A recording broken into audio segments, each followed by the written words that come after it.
Stellar STEM Conference presents High Tech Sunday. On today's episode of High Tech Sunday, our hosts, Dr. Mark Vaughn and Lango Deen, sit down with Rev Dr. Gwendolyn Boyd for a conversation on the digital divide, the impact of access to technology on the education of minorities. Up first is Corning Incorporated's Manager of Technical Talent Pipelining, Dr. Mark Vaughn. Next is Career Communication Group's Senior Technology Editor, Lango Deen. Finally, our esteemed guest, Rev Dr. Gwendolyn Boyd. Rev Dr. Boyd is an engineer and is described as a dynamic and relevant leader, a prolific motivational speaker, a powerful preacher, and a prominent advocate for STEM education. Boyd's professional career of more than 3 decades at the Johns Hopkins University Applied Physics Laboratory was highlighted by exemplary leadership and dedicated service as part of engineering teams. For her many and varied contributions to the community, Rev Dr. Boyd has received numerous honors, awards, citations, commendations, and tributes. These include Keys to the City from 38 cities and a declaration of Gwendolyn E. Boyd Day in 18 cities, just to name a few. Without further delay, High Tech Sunday, featuring Dr. Mark Vaughn and Lango Deen. Well, good afternoon, everyone. Thanks so much for that introduction, Brandon. And Reverend Dr. Boyd, welcome to you as well. We are looking forward to an engaging conversation, and I gotta tell you, I'm particularly excited about this opportunity because it is not lost on me the many lifetimes of achievement and accolades that are covered in your CV, and I can't wait to dig in. How are you doing? I am doing great and excited for this conversation. Let's dig in. We know that we're going to talk about the digital divide, and my co-host Lango Deen is going to really investigate that with you in this conversation. But I have got to pause and reflect upon your beginnings. I look at your bio and know that you are a native of Montgomery, Alabama, and also that you have one of these Renaissance backgrounds, not only science, but music and ministry. Can you give us a sense as to how all of that got stirred up in you? How did you get started on this path? Well, Mark, I'm again excited about being able to share on this podcast. I am from Montgomery, Alabama, and there's been a lot of attention on Alabama with the passing of Congressman John Lewis and C.T. Vivian and Reverend Joseph Lowry this year, and many others who have been a part of the civil rights movement. That was my growing up in Montgomery as the seat of where all of these things started. And I grew up in the projects, whether you call it the projects, the ghetto, whatever, that side of town where people don't acknowledge your gifts and talents very much. But I always had a curiosity for solving problems. I always loved math and science. And, you know, when you're in that vein, especially as a young person, you get called names. Now I think it's nerd or whatever it is that people call you when you like science. And so I had to develop thick skin early on in order to pursue those things that I enjoyed. With music, I started playing the piano when I was 6 years old and started playing for my church. I played for the Sunday school until I then graduated and then started playing for the choirs at church. And I actually was the musician at my church until I graduated from college. And I understood my relationship with God because my mother died when I was 13. And in the neighborhood where I grew up, I was not supposed to make it to 14 or any number after that. And certainly God has blessed me to see a few more years beyond 13. And I know that it was the grace of God and the mercy of God and the hand of God that has connected the dots in my life to allow me to move from that place in the projects where no one believed in me to a place where I was able to pursue those things that I wanted to do. And so it is exciting to be able to tell the story, but to connect others to their spiritual journey, to know that it doesn't really matter where you start, but if you believe in yourself and you honor God in your life, that God will walk you through those paths and through those people and through those doors that you don't even see. I had an opportunity to attend undergraduate school at Alabama State on a full scholarship. Again, from my neighborhood, they hardly graduated from high school, but they definitely did not pursue college. So to be able to go to college and to have a full scholarship, I know it was God. And then when I finished my undergraduate work at Alabama State, I was offered a full fellowship to attend Yale University to pursue mechanical engineering. Again, knowing that there was no money in this household to even think about going to a place called Yale, that God opened that door. And so it means that for all of us, we have to understand that God will open the door if we present ourselves as obedient servants and say, whatever it is, God, that you want me to do, I will do it. And so I'm grateful for every opportunity that I've had to pursue math, science, engineering. When I was at Yale, I was one of 25 in the cohort that was entered that year, and I was the only female and one of 5 Americans who were in that cohort. And so, again, I was the first African American female to graduate from Yale with a master's degree in mechanical engineering. So, again, graduating with no debt, that's nothing but God. And so again, I am never ashamed. I never pull back from acknowledging that God has directed my path and allowed me to pursue all of the things as a well-rounded person. Some people think that you can't be spiritual, you do science or pursue music. But God said to me, I gave you all of that talent. So I want you to pursue everything that I put in front of you. And I've tried to do it to the best of my ability. Wow.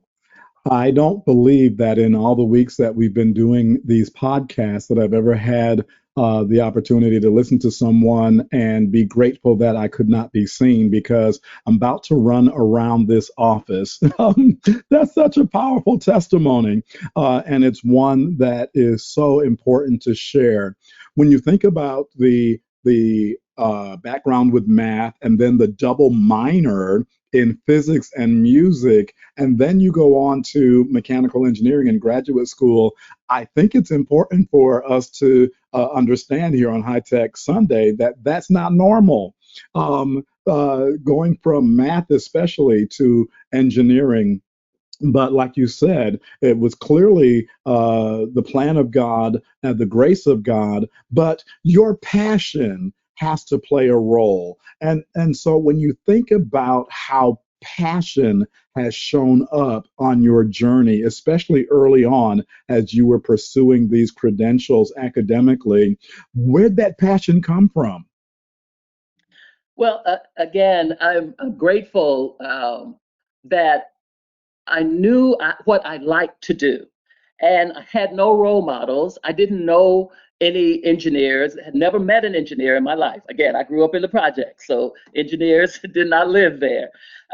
And growing up in Montgomery, Alabama, the Deep South was not a place where young Black girls found role models in science. And in fact, when especially when I talk to young people, many of those, and again, you got to remember, this is the Deep South, told me that you need to find something else to pursue because Black girls don't do math. But God whispered in my ear and said, you will.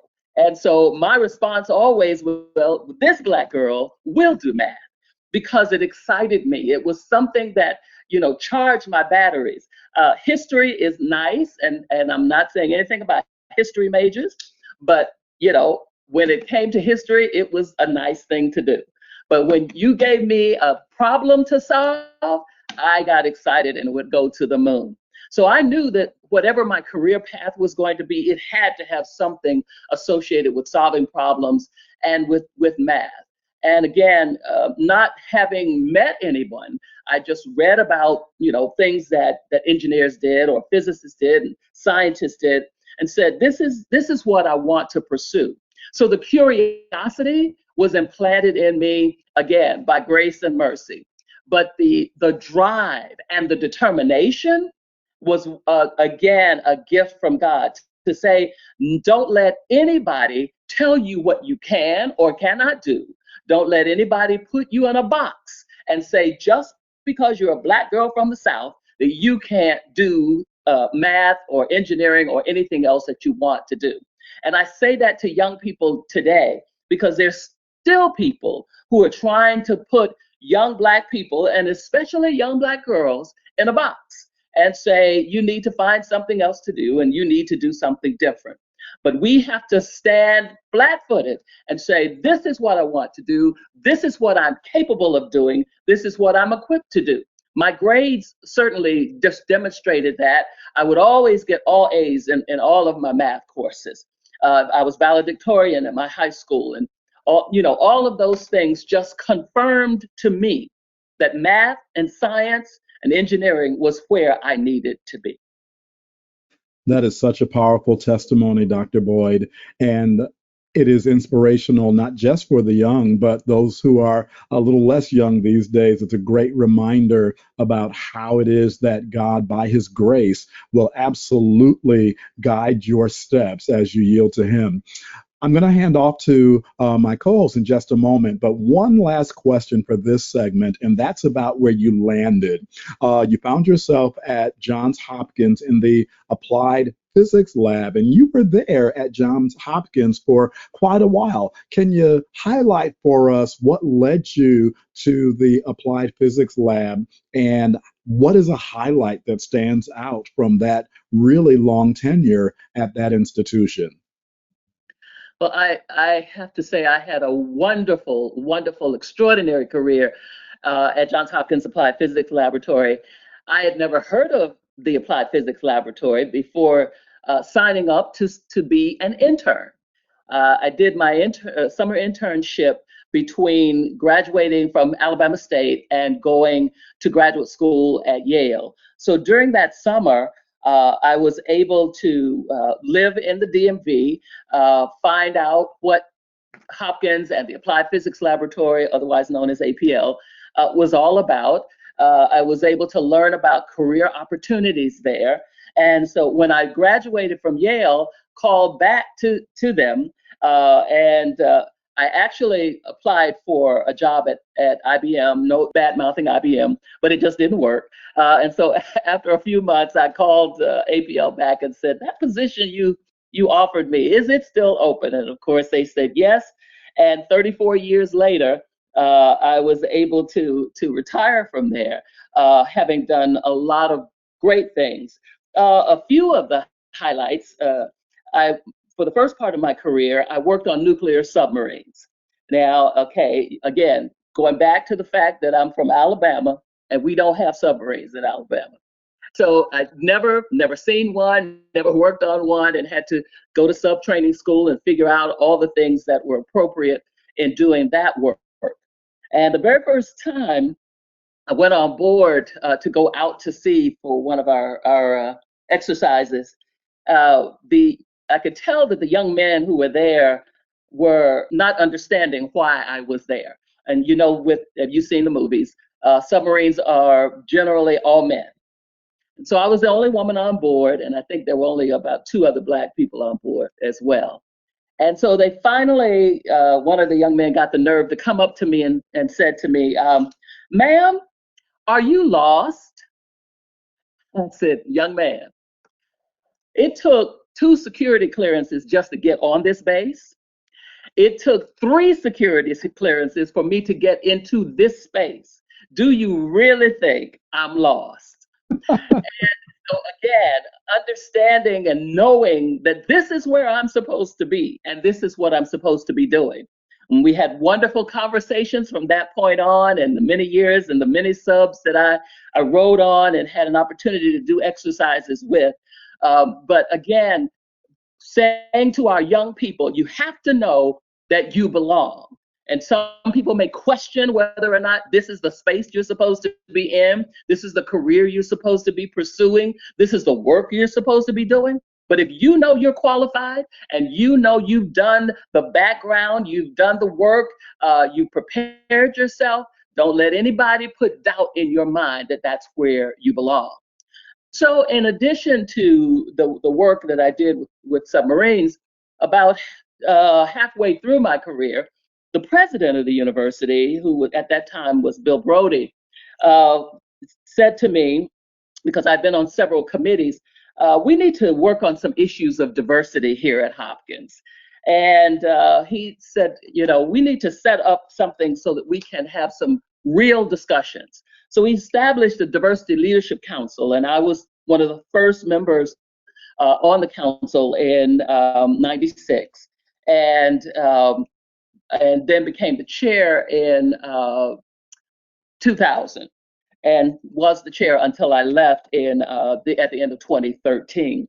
So, but that gave me an opportunity to be a part of the grassroots operations of opening the doors of Hopkins to minorities, women, others who wanted to pursue careers there. We set up opportunities for interviewing those who were coming in as professors, and those who were coming in even in higher positions, to make sure that they were given a consideration for opportunities. And so again, it spread throughout Hopkins, all the divisions of Hopkins, including medical school and international studies in DC, that every branch of Hopkins had a member of the Diversity Leadership Council. And so again, when Dr. Brody left and Ron came on board, he said, Bill Brody told me, you have to stay in this slot. And so I was able to work with Ron after that. But that, again, gave me an opportunity to do some transformational work at Hopkins in the area of diversity and inclusion. So I had a great career full of excitement and working with some wonderful people. You have to know that this is the space you belong in. That's a powerful headline right there. And the transformational work that you mentioned certainly is a legacy that continues to be built upon today. I am happy to have the opportunity to co-host these podcasts with CCG's own Lango Deen. And so I'm happy to bring her into the conversation at this time. Hey, Lango. Hi, Dr. Vaughn. Thanks again. Thank you, Dr. Boyd. It's lovely to have you here today. I was listening to a story that you told about the just the usual stuff that you have as a woman when people think you're in the wrong place, and here you are. In my language, I'd call you a submarine designer, or at least someone who worked closely with people who design submarines. And here you are, and someone's wondering, what exactly you were doing there. And I connect that to what you're doing, that transformation that Dr. Vaughn talked about, where you have served as chair of Career Communication Group's alumni group. And as you know, this group consists of award winners from BEA, from Women of Color, and from the CCG Hall of Fame. And our privilege is to talk to people like you. And recently, we were working on the Centennial 7. Of course, you know who they are. These are the first African-American men who served as submarine commanders within the last 100 years. So I know you know those men. So it's that privilege of talking to someone like you who worked on those submarines and having access to the men who actually manned those submarines and commanded those submarines. So it's just fantastic. Well, moving along now to what you do as chair and to our subject today, which is the digital divide.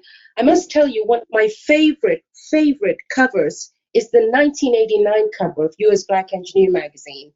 I don't know if you've seen it, but if you haven't, take a look at it. It's got this big, bold headline, Digital Divide, No Room for Blacks. We have a family, young people, and a mother, and they're holding on to this perimeter fence, pretty graphic. But the point we were trying to make, and there's the subhead that says, are we being locked out of technology? And guess what? This came out in August of 1989. Here we are, more than 30 years later. How do you comment? Well, thank you, Lango, for that question and that intro. From August 89 to August 2020, the divide is real and it's still present. Because when we talk about what the digital divide really is, and I think Webster gives us a really good definition. Merriam-Webster says the digital divide is the economic, educational, and social inequalities between those who have computers and online access and those who do not. And so I think as we look at that as the focus for what we're talking about today, this COVID-19 coronavirus has really exposed the digital divide in our communities. When we think about the fact that there was an immediate halt to school in around March, when young people were sent home and told they would have to do the rest of their work from home and to over with their computers and communicating with their instructors, we found out that there's a tremendous number of young people, especially African American students, who did not have access to computers. And if they had access to a computer, a tablet, or maybe even a cell phone, some of them did not have Wi-Fi at home. And so therefore, trying to make sure that they would log on daily to be in communication with their instructor, to get their lessons for the day, to turn in their homework, that was not happening in the Black community. And so again, this COVID-19 has pulled back the curtain to say that the digital divide is still real in 2020. And so again, we must talk about what we can do as a part of this community to make sure that our young people don't get left behind. We think about the fact that many of, when we're talking about the connection to our community, many of our churches have been giving away food and clothing to help people make it from day to day. But in 2020, technology is also an essential element for success, not only for our young people, but for all those who are part of our community, from pre-K to postdoc. Every learner needs access to technology. And then we think about the fact that also within our community, our seniors and those who attend church activities have to have access to computers to be able to go to church because all of our churches are closed. And if you want to attend the service, you have to do it online. So everything is connected now to technology. And we're seeing that there is a gap between those who have technology and those who don't. I was reading a story about a young person who did not have a computer at home, but needed to turn in his homework. So he had to write out the assignment, write his answers to the question that he got over a cell phone, and then take a picture of it to send it back to his teacher. So again, we're looking at the shortcomings of not having technology in our homes and in our communities. And that is a major problem for us still in 2020. You're listening to High Tech Sunday, featuring Dr. Mark Vaughn, Lango Deen, and our special guest, Rev Dr. Gwen Boyd. This week's episode is brought to you by the 2020 Women of Color STEM Conference. And now, a word from our sponsor.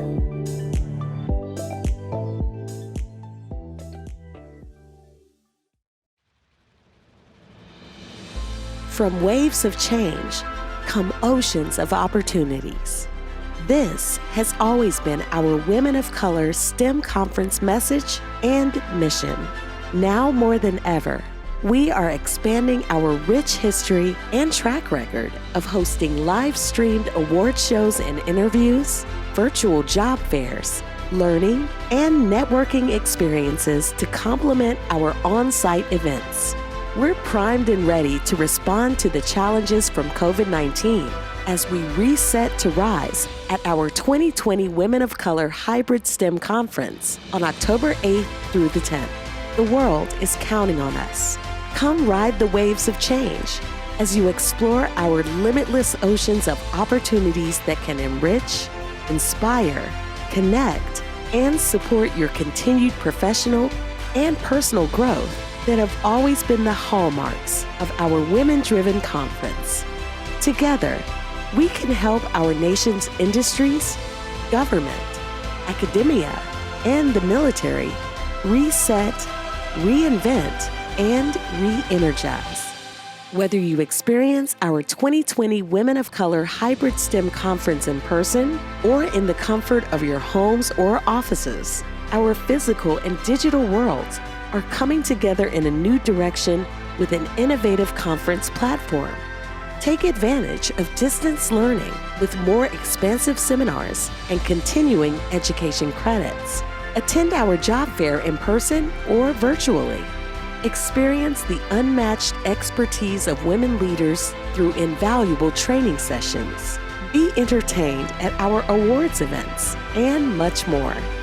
As always, you belong here within our trusted community. Ride the waves of change as we reset to rise. The world is counting on us.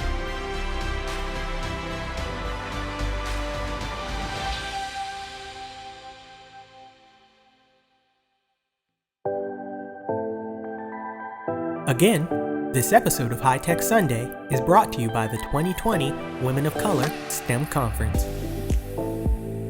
Now, back to the show.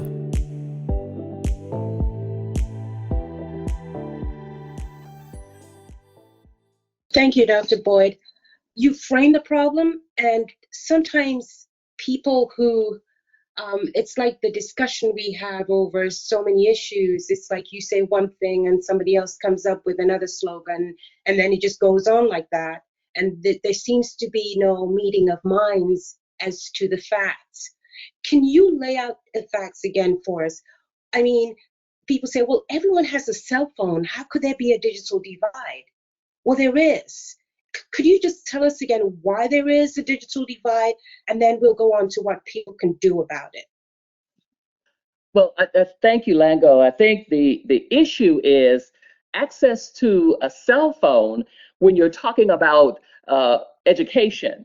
Having the opportunity to hear your instructor and to see the information that you need to access to learn whatever course you're taking, and then to be able to do your work and respond to the assignment that you've been given. Think about doing that on a cell phone versus doing that on a tablet or Chromebook or a laptop. So having a cell phone allows you to communicate, absolutely, but even in that, all of our young people, or all in our community, don't have access to cell phones. So it is about the access to technology, which is a tremendous deficit. If you think about the fact, and in our communities, people use their cell phones as their bank for keeping up with their bank account, or paying PayPal and all the other things and devices, Grubhub to get food. We use our cell phones for all of those things as a part of the community. But when you're talking about providing homeschooling for our young people, and access to your doctor for some of our seniors who can't get to their doctors, you need the capabilities of a laptop or even a desktop or a larger device with more capability to be able to communicate effectively in that arena. So yes, in some communities, everybody has a cell phone. When you travel abroad, a lot of people have cell phones. But you think about the utility of that device.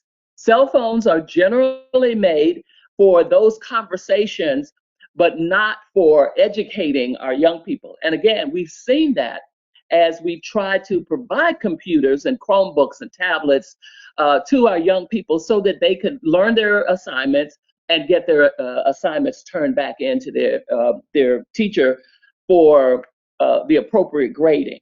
And so I think there is a difference when you're talking about the device that's being used to provide education and the device that's being used to communicate back and forth with one another. Thank you so much, Dr. Boyd. Thank you for breaking that down and pointing out the differences in the capacity of various devices that we all have in our hands and in our homes. So you're a powerful leader within the Career Communications Group alumni community, which is the community that this podcast speaks to a great extent. To Bea and to the Women of Color conference, which is coming up in about 70-something days in Detroit, Michigan. I wondered if you, as this leading person in this community of a shared voice around this critical importance of STEM education, what are you doing to make a difference? Well, I think part of it is this podcast. People are able to have an impact when they understand the issue and know that everybody can do something. All of us can't be the billionaires like Mackenzie Scott, who just gave $1.7 billion to our HBCUs. All of us aren't billionaires. But we appreciate what a person like Mackenzie Scott has done to affect education for HBCUs and for the young people who will be attending those schools. When we look at opportunities to give back, we see people like Robert Smith, a billionaire who paid off the student loans of those students at Morehouse. And certainly we applaud his contribution to those young people and his establishment of a foundation to help young people go to college and get a quality education. But all of us are not billionaires, but we also need to understand that all of us can do something. And collectively, as Bea alumni, as Women of Color alumni, we are connected to some of the most powerful organizations in this country. And as long as we understand what the issues are, then we can have access to those who are controlling the purse strings, so to speak, to say that some of your funding needs to go into impoverished communities where Wi-Fi really doesn't exist, where young people don't have access to computers. And so again, it is up to us who know what the issues are and who have access, who have the ear of those with the money to make a difference, to bring that to light so that we can have an impact, a transformational impact in our communities. And again, for our organizations, when they're looking for a place to donate, our community-based organizations, United Way and some of the others, Boys and Girls Club, when they're looking for an opportunity, we sit on a lot of those boards and we can let people know, here is where you can truly make a difference. Access to technology will be the defining issue for this generation and all of those that will come after it. But it means that we have to speak up wherever we are allowed to be, in whatever room we're allowed to be in, whatever table we're allowed to sit at, to say, these are the issues, and here is how you can make a positive difference. Thank you, Dr. Boyd. Now, I must ask you, we're not in the business of fear-mongering. We're not in that business at all. We're about positivity. We're about solutions. But what if we do nothing? What if we say nothing? What happens then? If we do nothing and if we say nothing, first of all, shame on us. Because many of us who are in whatever positions we are in, or who have had careers or are still in careers, got here because somebody spoke up for us to be where we are today. So shame on us if we are not leaving the door open for the next generation to have even more access than we did so that they can have wonderful and powerful careers. But what what can we do? We can, first of all, be those role models for young people, because still in this day and time, many young people have not met engineers or scientists or even sometimes doctors who look like them. And we need to make sure that we share with them as much as we can about opportunities that are available to them. If we don't speak up, that means that they won't have access to the tools of their generation. You we had we didn't have, again, when I was growing up, certainly we didn't have all of these computers, but now young people must have them. They must have access to technology. It is not a nice to have, it is a must to have. And so we need to make sure that we are providing them with all the tools. We had pen and paper generations ago. Now, young people need access to tablets, Chromebooks, laptops, desktop, and all the things that they need to get their assignments done. Just look at what's happened in COVID-19, when young people were sent home and had no way of getting their homework.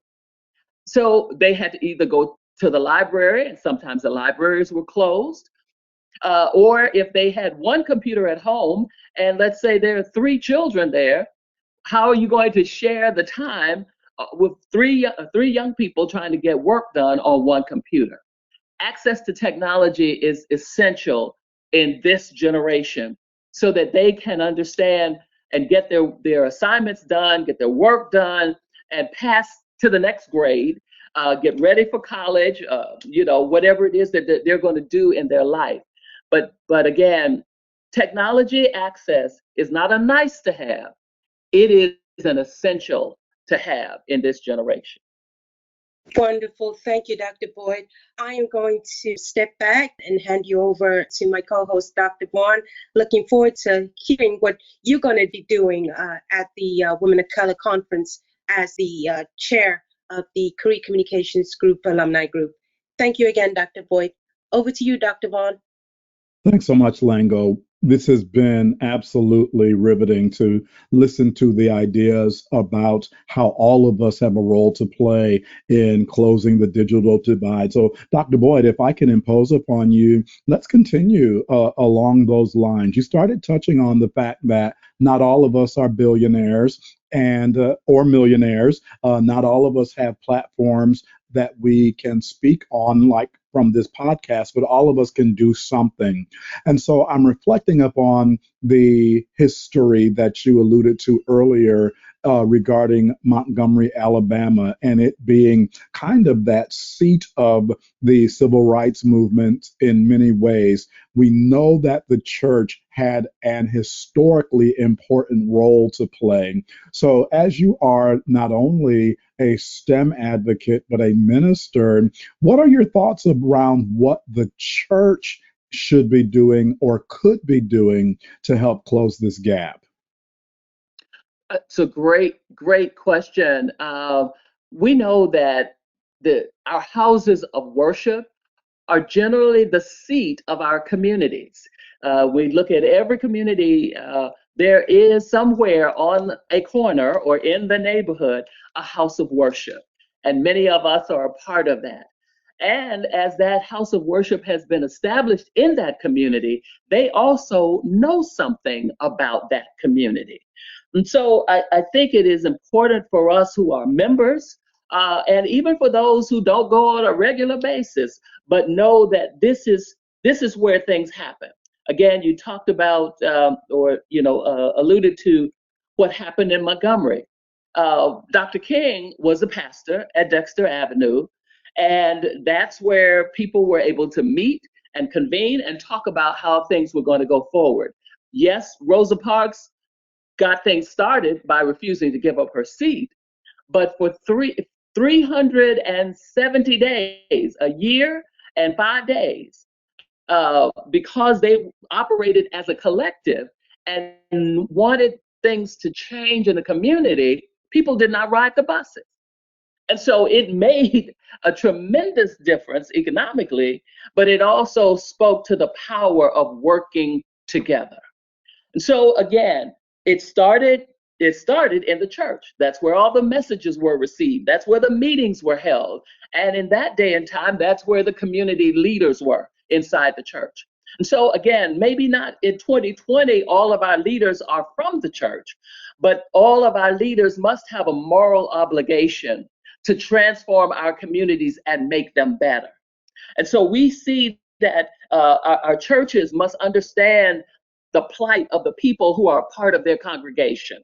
And as I said, for example, with my church, our people need food when they have no jobs, they've been laid off. They need food. Their families need food. So providing food is important. Providing clothing is important. But also trying to find out how, as a house of worship in this community, can we get Wi-Fi connectivity to the young people who are trying to do their homework? Again, with Alfred Street, they adopted a school and gave each of those young people a laptop. And I know they write grants, and they were able to get some of them donated. But those are the kinds of creative things that we have to do as the body of Christ, as those who believe that it is our responsibility to reach a hand and make sure we bring somebody up and bring somebody along. So again, when we can write grants, proposals together with other nonprofit organizations to make sure we identify the need and then understand how to meet that need in our community, and talk to the people who are a part of your congregation. We can't operate in isolation and tell people, what they need. Let the people tell you what they need. But I think, again, it's so important for us to work together to use all the resources available to us, not only to provide education, but also to make sure that we're doing what is necessary for every generation, because this is an intergenerational issue. Young people from pre-K, when they start learning how to put things together, they're doing it on a tablet. They're playing with their mom or dad's tablet, so they are familiar with computers and technology very early on. And then moving to the other end of the spectrum with our seniors, helping them to understand online banking or online care from your physician, or how to FaceTime with your grandkids who are in another state. All of those things are part of our daily lives. It contributes to moving us to a higher level of being able to stay connected. And this COVID-19 and coronavirus situation has shown us that we've been able to stay connected because of technology. But those who have fallen behind are those who have not had access to technology. And we've seen that in a live basis each and every day. So it is part of our responsibility to bring all of these resources to our community, to every single household.